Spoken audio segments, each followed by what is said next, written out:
Kembali lagi dalam Buletin Sumut, unit Reskrim Polsek Medan Labuhan menangkap dua pelaku banjing loncat di jalan lintas Medan Belawan.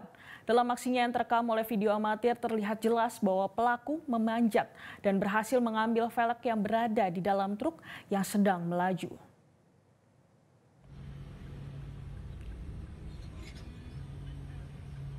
Dua pelaku bajing loncat yang sempat viral di media sosial ini, yakni Fikram dan Vanes, berhasil ditangkap unit Reskrim Polsek Medan Labuhan saat melakukan aksi di jalan lintas di kawasan Jalan Komodor Laut Yosudarso, Kecamatan Medan Deli, Sumatera Utara.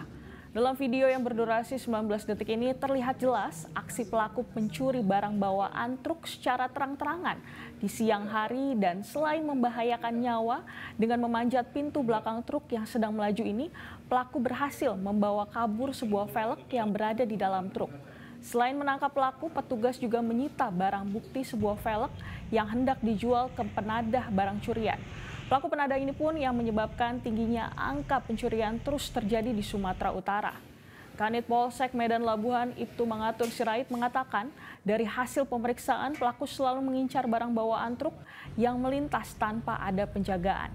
Kini pelaku mendekam di tralis besi Polsek Medan Labuhan dan polisi masih mengejar jaringan pelaku bajing loncat untuk memberikan rasa aman Kota Belawan yang menjadi pintu gerbang perekonomian di Sumatera Utara.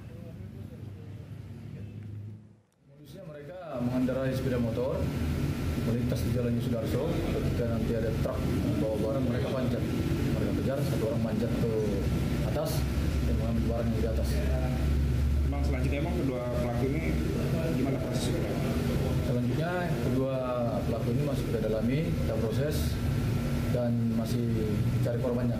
Jelajahi cara baru mendapatkan informasi. Download Metro TV Extend sekarang.